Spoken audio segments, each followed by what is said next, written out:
Hey boys and girls, hello, this is Mohit Agarwal here and yes, latest important announcement made by ICAI following the Supreme Court's order. अब ये देखिए ये announcement जो है अपने ध्यान से कोशिश करेंगे 10 मिनट के अंदर, 10 मिनट भी नहीं 7 मिनट के अंदर 7 मिनट्स का टारगेट रखते हैं और आपको ये जो अनाउंसमेंट है ये पूरा पढ़ करके बता देते हैं दोस्तों। 1 जुलाई 2021 जैसा कि येस्टरडे ICAI के लॉयर का बयान आया था कि we might be considering a backup option as and when required. अब वो सब कुछ क्लैरिफाई कर दिया गया, सब कुछ क्लैरिफाई कर दिया गया है भाई। आप ध्यान से देखते चलिए, ध्यान से देखते चलिए। Look, so they are continuing the announcement and यहां पर पॉइंट नंबर 1 में क्या बोला जा रहा है, examinee shall be entitled, student shall be entitled to exercise option of opting out, everything is regarding opting out. हा, if he or she personally, या फिर उसका family member residing at the same premises. मैं आपको बता दूं, ऐसा कोई यार्डस्टिक नहीं है जिससे आप मेजर कर सके कि मैं और मेरे मम्मी पापा जो मेरे फैमिली मेंबर्स है, ठीक है। अब यहां फैमिली मेंबर्स का क्या डेफिनेशन है वो तो यहां दिया नहीं है, बट मैं और मेरे मम्मी पापा सेम घर में रहते हैं, सेम प्रीमाइसेस में रहते हैं, ये मेजरमेंट करना पॉसिबल नहीं रहता।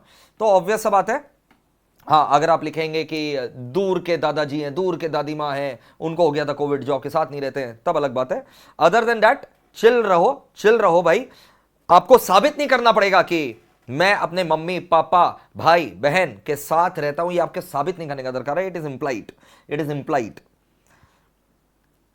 unless you specifically say that no, I don't live together with my family, unless you specifically speak out that, it is implied that you live in the same premises.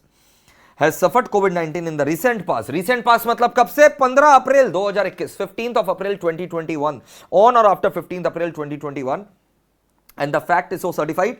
The fact is so certified by a registered medical practitioner. यानी आपको कोई report नहीं चाहिए, आपको एक prescription पर ये लिखवाना पड़ेगा। As a result of which he or she is unable to appear in the upcoming examination and for that matter is disabled in preparing for the examination. और आप disabled हैं, एग्जामिनेशन में आप प्रिपेयर नहीं कर सक रहे हैं, या फिर ठीक है आप प्रिपेयर नहीं कर सक रहे हैं, या फिर अपीयर नहीं कर सक रहे हैं। दोनों समझ में आया? या तो आप अपीयर नहीं कर सक रहे हैं या फिर आपका प्रिपरेशन में इंपैक्ट पड़ रहा है क्योंकि of this reason. In such case, July 21 examination will not be considered as an attempt. जैसा बताया गया था, such examinee will be permitted to appear in the subsequent next examination to be held in November 21. For old as well as new syllabus, old new syllabus दोनों का exam होगा November 21. Backup examination कोई बोल करके जुलाई and August सितंबर अक्टूबर में कुछ नहीं है, सीधा November 21। ये सारे कंडीशंस में आपको वही दिखाई देगा। Subject to conducive situation environment, वो भी November 21 में कब होगा? जब एनवायरनमेंट ठीक होगा, prevailing at the relevant times. Need not produce RT-PCR report if medical certificate issued by registered practitioner for himself, herself, or family member is presented along with the request of opting out. Now, examinees who are affected due to lockdown during the relevant period of examination, अगर आप lockdown से affected है, कुछ लोग इसको बोल रहे हैं खाली लॉकडाउन है, जिस सिटी में लॉकडाउन है, नहीं, ऐसा नहीं। Affected due to lockdown, try and understand, lockdown might be there in the city. But क्या आप उससे अफेक्टेड हैं, या आपको डिसाइड करना है। अगर आप अफेक्टेड है due to lockdown, such examinees are entitled, not obligated. You are entitled, you are having right, it's not compulsion for you, it's a right given to you to opt out. Lockdown might be there in the city, yes, but are you affected? Yes, still you want to give the exam, give. Lockdown might be there in the city, you are affected and you want to opt out, then opt out. समझ में आ गया sir? So in spite of the lockdown and you getting affected, you are still eligible to appear, but it's your right to opt out if you want to. It's not an obligation. Entitlement और obligation में फर्क है। And you can opt out for July 21 examination. It won't be treated as an attempt, and subsequent next examination November 21 for old and new both. If examinee while appearing in the examination, in the midst of the examination, suffers from COVID-19 ailment, because of which unable to appear, the remaining subjects would be entitled to opt out, and July 21 will not be treated as an attempt. Then you can appear in the subsequent next examination to be held in November 21 for old and new both. If the examinee has opted out in any paper during the entire cycle of examination, if you opt out, then he or she will not be permitted to appear in any of the remaining paper. As clear as that. Once you opt out, stop. You can't appear. If the examinee has appeared for the first group after appearing for the first group if you opt out, but before the conclusion of the examination of last paper of the second group.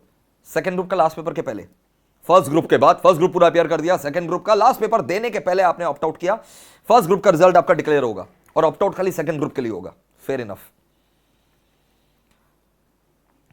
In case if CA examination, very important now, अब यहां पर institute बोल रहा है अगर हम लोग CA examination नहीं ले सके, एक पर्टिकुलर एग्जामिनेशन सेंटर या सिटी, सेंटर या सिटी में एग्जामिनेशन नहीं हुआ due to restriction impose by central government, state government, local authority, examination centre being in containment zone, last minute change of examination centre in any city etcetera, such examinees are entitled to opt out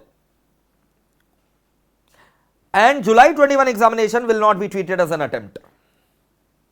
He or she can appear in the subsequent next examination, November 21 for old and new, subject to the conducive environment prevailing at that relevant time. So even if institute changes your examination center, you have an option to opt out, but if you want to give in some other examination center, I think that should also be given to you. Otherwise you can opt out. And November 21 में आपको सीधा examination देने का मौका मिलेगा. Better होता undoubtedly अगर एक और साइकिल हो जाता, but that's not the case. That's not the case. The clarity is there, the bitter truth is here that जुलाई नहीं तो सीधा नवंबर. That's it. Thank you. Bye. We have completed in 7 minutes by the way. So do subscribe to channel, press the bell icon. कोई भी और notification आएगा मैं ऐसे क्रिस्प और क्लैरिटी के साथ आपको एनालाइज करके दे दूंगा. और रिवीजन वीडियोस तो भरा हुआ है, चैनल एक बार स्क्रॉल डाउन करके देख लो, तुमको पता चल जाएगा कि रिवीजन वीडियोस जो है क्या कमाल के हैं.